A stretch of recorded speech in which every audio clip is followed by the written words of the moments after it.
ছেলেটি আর একটি ভয়াবহ দুঃস্বপ্ন দেখে জেগে উঠল। অতীতের সেই খারাপ স্মৃতিগুলো যা সে ভুলে যেতে চেয়েছিল, প্রতি রাতে তার স্বপ্নে বারবার ভেসে বেড়াতো এবং তাকে তাড়া করত। সে ঘুমিয়ে পড়ার ভয়ে ভীত ছিল। তাই একদিন সে ডাইনির কাছে গিয়ে মিনতি করল। বলল, দয়া করে আমার সমস্ত খারাপ স্মৃতি মুছে ফেলো, যাতে আমি আর কখনো দুঃস্বপ্ন না দেখি। তারপর তুমি যা বলবে আমি তাই করব। বছর কেটে গেল এবং ছেলেটি প্রাপ্তবয়স্ক হয়ে উঠল।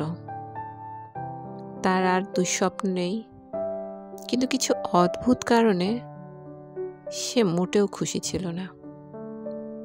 অবশেষে এক রাতে যখন আকাশে রক্তিম চাঁদ দেখা গেল, ডাইনি আবার এসে তার ইচ্ছে পূরণের বিনিময়ে যা প্রতিশ্রুতি দিয়েছিল তা নিতে গেল।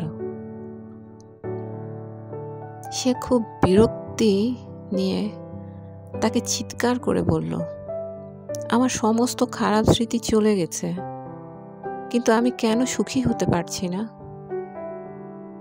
তারপর ডাইনি তার প্রতিশ্রুতি অনুযায়ী তার আত্মা কেড়ে নিল এবং তাকে বলল, বেদনাদায়ক বেদনাদায়ক স্মৃতি, গভীর অনুশোচনার স্মৃতি, অন্যদের আঘাত করার এবং আহত হওয়ার স্মৃতি, পরিত্যক্ত হওয়ার স্মৃতি।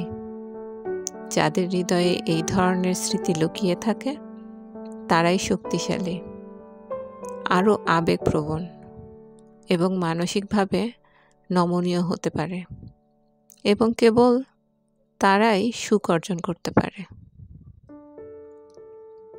তাই এর কোনোটিও ভুলে যেও না।